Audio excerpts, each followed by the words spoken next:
Hello, അപ്പോൾ എല്ലാവർക്കും വീണ്ടും ഒരു പുതിയ വീഡിയോയിലേക്ക് സ്വാഗതം.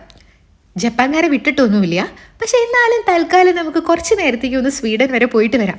നിങ്ങൾ കാശില്ലാണ്ട് ഞാൻ ഇവിടെയൊക്കെ കൊണ്ടുപോകണില്ലേ മക്കളെ? ഓക്കെ. അപ്പോൾ നമ്മുടെ തമ്മിൽ കണ്ട പോലെ തന്നെ നമ്മൾ അവരുടെ ഒരു സ്റ്റൈൽ ഓഫ് ക്ലീനിങ്ങിനെ പറ്റിയിട്ടാണ് കേട്ടോ എന്ന് പറയാൻ പോണേ. പേര് കേൾക്കുമ്പോൾ നിങ്ങൾക്ക് കുറച്ച് വിയേർഡായിട്ട് ഫീൽ ആക്കും. പേടിക്കൊന്നും വേണ്ട. ഈ ഒരു കോൺസെപ്റ്റിൻ്റെ പേരെന്ന് പറഞ്ഞാൽ സ്വീഡിഷ് ഡെത്ത് ക്ലീനിങ് ആണ്. അവരുടെ ഭാഷയിൽ ഇതിനെ ദോ സ്റ്റാഡിങ് എന്ന് പറയുന്നു. അവിടുത്തെ റൈറ്റർ ആയിട്ടുള്ള മാർഗ്രറ്റ മാക്സൺ അങ്ങനെയാണെന്ന് തോന്നുന്നു പ്രൊനൗൺസിയേഷൻ. ആളാണ് കേട്ടോ ഈ ഒരു കോൺസെപ്റ്റ് കൊണ്ടുവന്നിട്ടുള്ളത്.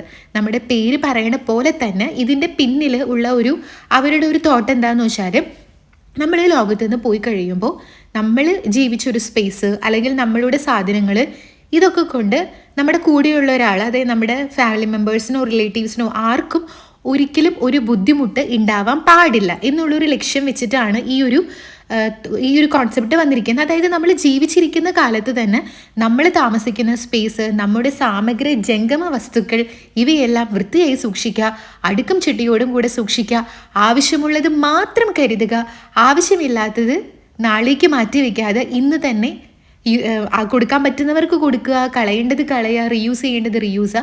അതാണ് കേട്ടോ ഈ ഒരു ഇതിൻ്റെ തോട്ട്. അപ്പം നമുക്ക് അങ്ങ് തുടങ്ങാം. അപ്പോൾ ഈ മെത്തേഡ് പ്രകാരം നമ്മൾ ക്ലീനിങ് സ്റ്റാർട്ട് ചെയ്യുമ്പോണ്ടല്ലോ തുടങ്ങേണ്ടത് തന്നെ യമണ്ടനായിട്ടുള്ള പരിപാടികളിൽ നിന്നാണ്.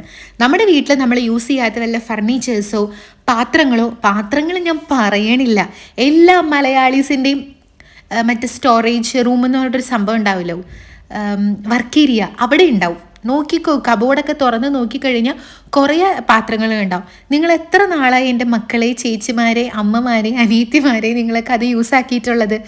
സോ ഉണ്ടെന്നുണ്ടെങ്കിൽ നിങ്ങൾ അത് യൂസ് ചെയ്യാൻ പറ്റുന്ന ആൾക്കാർക്ക് കൊടുക്കുക, അല്ലെങ്കിൽ അത് എന്തെങ്കിലുമൊക്കെ ഉണ്ടാക്കാൻ വേണ്ടിയിട്ട് നിങ്ങൾ എടുക്കുക.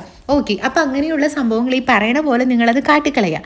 പിന്നെ ഡ്രസ്സിൻ്റെ ഒരു സംഭവം പറയുമ്പോണ്ടല്ലോ, ഞാനടക്കം വെച്ചിട്ടുണ്ടായിരുന്നു. പക്ഷേ ഈ വീഡിയോയിൽ തന്നെ ഞാൻ നല്ല മനസ്സോടുകൂടെ അതൊക്കെ ഞാൻ വേറെ ആർക്കെങ്കിലും കൊടുക്കാൻ പോവാണ്. അങ്ങനെയല്ല, പൈസയ്ക്കിനോട്ട് കൊടുക്കുന്നത് ഞാൻ ലാസ്റ്റ് പറയാം. ഓക്കെ. അപ്പോൾ അങ്ങനെ ഈ കുറേ ആൾക്കാരുണ്ടല്ലോ, ഇപ്പം പണ്ടത്തെക്കാട്ടിലും ഇപ്പം തടി വെച്ചിട്ടുണ്ടായിരിക്കും. അപ്പോൾ പണ്ട് യൂസ് ചെയ്ത ഡ്രസ്സൊക്കെ ഇങ്ങനെ അലമാരയിൽ ഇങ്ങനെ വെക്കും.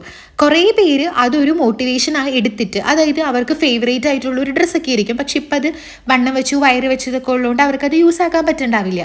പക്ഷെ അവർ വർക്കൗട്ടൊക്കെ ചെയ്തിട്ട് അവരുടെ മൈൻഡിലുണ്ടാവും, ഓക്കെ ഇത്ര നാൾ കൊണ്ട് ഞാൻ വർക്കൗട്ട് ചെയ്ത് ഡയറ്റൊക്കെ എടുത്തിട്ട് ഞാൻ ആ ഡ്രസ്സ് ഞാൻ ഇടും എന്ന് ഉറച്ച തീരുമാനത്തോടു കൂടെ വർക്കൗട്ടും ഡയറ്റും കാര്യങ്ങളൊക്കെ എടുത്ത് അതൊരു മോട്ടിവേഷനാക്കി എടുത്ത് ഒരു മോട്ടിവേഷൻ പീസാക്കിയിട്ട് ആ സാധനത്തിന് മനസ്സിൽ കണ്ടിട്ടാണ് വെക്കുന്നതെന്നുണ്ടെങ്കിൽ ഓക്കെ ഫൈൻ. അല്ലാതെ ഒന്നും ചെയ്യില്ല, പക്ഷെ അലമാരയിൽ സൂക്ഷിച്ച് വെച്ചിട്ടുണ്ട് എപ്പോഴെങ്കിലും എനിക്ക് വണ്ണം കുറഞ്ഞാലോ എന്ന് വിചാരിച്ചിട്ട്. പക്ഷേ എനിക്കറിയില്ല അങ്ങനെ വെക്കുന്ന ഡ്രസ്സുകൾ നിങ്ങൾ എത്ര പേര് പിന്നെ യൂസ് ആക്കും എന്നുള്ളത്. കുറേ കഴിയുമ്പോൾ ആ ഫാഷൻ, ആ ട്രെൻഡൊക്കെ ഔട്ട് ഓഫ് ഫാഷൻ ആയിട്ടുണ്ടാവും. അപ്പം നിങ്ങളതെടുത്ത് കാട്ടിക്കളയും. നമ്മുടെ ഈ ഒരു ഫാഷൻ, ഈ ഒരു ഇതിൽ ഇങ്ങനെ ഡേ ബൈ ഡേ പുതിയ സംഭവങ്ങൾ, നമ്മൾ പണ്ടൊക്കെ ഭയങ്കര ഗിൽറ്റായിട്ടുള്ള ഡ്രസ്സും കാര്യങ്ങളൊക്കെ നമ്മൾ ഡെയിലി വെയർ ആയിട്ടാണ് യൂസ് ആക്കിയിട്ടുണ്ട്. പക്ഷേ ഇപ്പം അങ്ങനെ ആരെങ്കിലും യൂസ് ആക്കണ്ടാവും.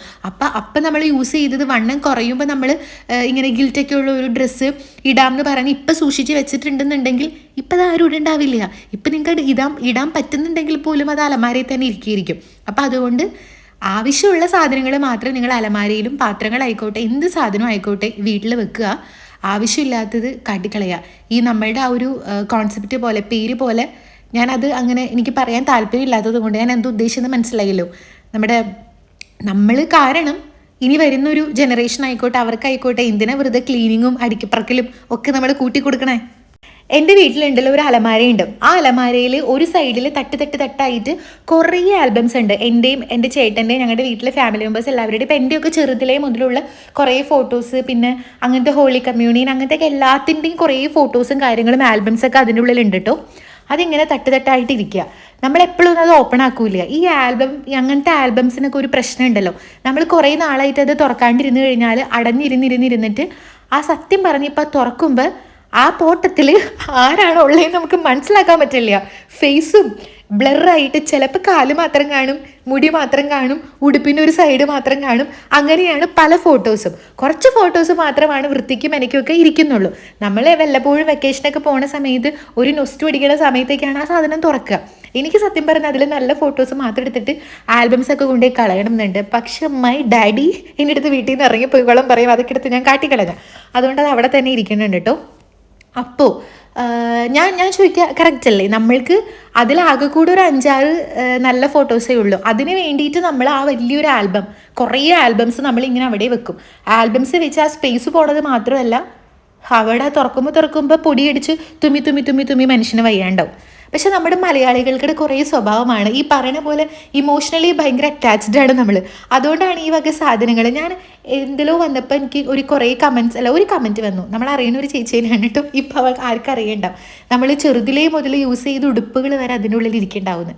അത് ശരിയാ, ചിന്തിക്കുമ്പോൾ നമുക്കത് കളയാൻ തോന്നില്ല. നമ്മൾ വലുതാവുമ്പോൾ നമുക്ക് കാണുമ്പോൾ ഒരു രസമാണല്ലോ എന്നൊക്കെ വിചാരിച്ചിട്ട് നമ്മൾക്ക് അങ്ങനത്തെ ഒരു ഇമോഷണൽ ആയിട്ടുള്ള ആ കണക്ഷൻസൊക്കെ കുറേ കൂടുതലുള്ളത് കൊണ്ടാണ് സത്യം പറഞ്ഞു കഴിഞ്ഞാൽ നമ്മുടെ വീട്ടിൽ തൂത്തും തുടപ്പമൊന്നും ഒരിക്കലും മാറാത്തത്. പക്ഷെ ഇന്നത്തെ ഡിജിറ്റലായിട്ടുള്ള കുറേ സംഭവങ്ങളൊക്കെ ഉള്ളതുകൊണ്ട് ഇനി വരുന്ന ജനറേഷന് കുഴപ്പമില്ല. ഇപ്പം ആൽബംസൊക്കെ കുറഞ്ഞിട്ട് ഫുൾ എല്ലാം ഫോട്ടോസിലാണല്ലോ. അപ്പോൾ ഈ പറയണ പോലെ പഴയ ആൽബംസൊക്കെ ഇരിക്കുന്നുണ്ടെങ്കിൽ നിങ്ങളൊന്ന് പോയി നോക്കുക. അതിൻ്റെ ഉള്ളിൽ 1-2 നല്ല ഫോട്ടോ ഉണ്ടാവുള്ളൂ. അപ്പോൾ അത് മാത്രമേ സൂക്ഷിച്ചാൽ പോരെ, ബാക്കിയൊക്കെ കളയാനേ കുഴപ്പമില്ല. പിന്നെ നമുക്കൊക്കെ കുറേ ആൾക്കാർക്ക് എപ്പോഴും ഇങ്ങനെ എന്തെങ്കിലുമൊക്കെ സാധനങ്ങൾ പാരമ്പര്യമായിട്ട് ചിലവർക്കൊക്കെ ഇങ്ങനെ അപ്പനപ്പൂപ്പന്മാരായിട്ട് തന്ന് നമ്മളിങ്ങനെ സൂക്ഷിച്ചു പോകുന്ന ചില സംഗതികളൊക്കെ ഉണ്ടല്ലോ.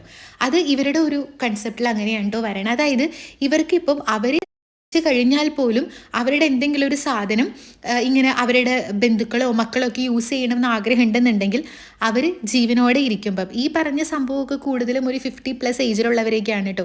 പക്ഷെ ഇന്നത്തെ കാലത്ത് നമുക്ക് അതൊന്നും, അന്നത്തെ കാലത്ത് നല്ല എപ്പോഴായാലും നമുക്ക് അതൊന്നും പറയാൻ പറ്റുമൊന്നുമില്ല. അപ്പോൾ അവരിങ്ങനെ കൊടുക്കും.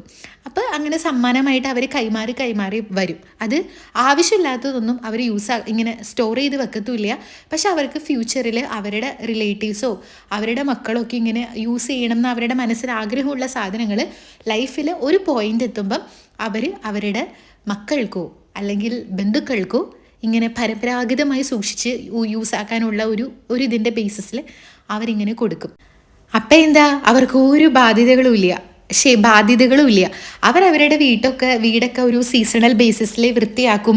അവർക്ക് ആവശ്യമില്ലാത്ത സാധനങ്ങൾ അവർ കളയും. അല്ലെങ്കിൽ മറ്റൊരാൾക്ക് ഇതുപോലെ ഗിഫ്റ്റായിട്ട് കൊടുക്കേണ്ടതാണെങ്കിൽ അത് കൊടുത്ത് അങ്ങ് തീർക്കും. അങ്ങനെ എന്തിനും റെഡി ആയിട്ടിരിക്കണമെന്നൊക്കെ തോന്നൂലേ നമുക്ക്.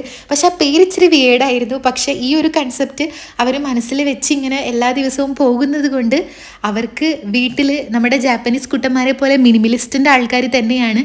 കണ്ണി കണ്ട സാധനങ്ങളൊന്നും അവരുടെ വീട്ടിലില്ല. ആവശ്യമുള്ള ഐറ്റംസ് മാത്രമാണ് അവരവരുടെ വീട്ടിൽ സൂക്ഷിക്കുന്നുള്ളൂ. അതുകൊണ്ട് തന്നെ അവരുടെ വീട് എപ്പോഴും ക്ലീനുമാണ്. നല്ല നീറ്റ് ആൻഡ് ടൈഡി ആയിട്ട് എപ്പോഴും ഭയങ്കര ഒരു ക്ലംസി അങ്ങനത്തെ ഒന്നും ഇല്ലാണ്ട് നല്ല അടിപൊളിയായിട്ടാണ് പോകുന്നത് കേട്ടോ. പിന്നെ ഞാൻ നേരത്തെ കുറേ തുണിയൊക്കെ മടക്കി വെച്ചിട്ട് ഞാനൊരു കബോർഡിൽ ഇങ്ങനെ ആക്കണ്ടായിരുന്നില്ലേ, അത് ഞാൻ കഴിഞ്ഞ ദിവസം ഒരു റീല് കണ്ടിട്ടുണ്ടായിരുന്നു. പൈസയൊക്കെ തന്നെയാണ് കേട്ടോ. നമുക്ക് യൂസ് ചെയ്യാണ്ടാത്ത ഡ്രസ്സുകൾ നമ്മളിങ്ങനെ ഒരു നമ്പർ ഉണ്ട്, എനിക്ക് അവരെ വിളിക്കണം. അപ്പം നമ്മൾ വിളിച്ച് കഴിയുമ്പോൾ അവർ നമ്മുടെ വീട്ടിൽ വന്നിട്ട് സാധനങ്ങൾ കൊണ്ടുപോകും. എന്നിട്ട് അവർ തൂക്കി നോക്കിയിട്ട് കിലോ കണക്കിന് വെച്ചിട്ട് നമുക്ക് പൈസ തരും എന്നാണ് പറയണേ. അവർ ഈ ഡ്രസ്സൊക്കെ റീസൈക്കിൾ ചെയ്യാൻ വേണ്ടിയിട്ട് യൂസ് ആക്കണമെന്നാണ് പറഞ്ഞിട്ടുള്ളത്. സോ ഞാനിപ്പോൾ ഇങ്ങനെ കബോർഡൊക്കെ ക്ലീൻ ചെയ്ത് അതിന് വേണ്ടിയിട്ടുള്ള ഒരുക്കത്തിലാണ്. അപ്പോൾ അത്രയേ ഉള്ളൂ. അടുത്ത വീഡിയോ കാണാം. ടാറ്റാ.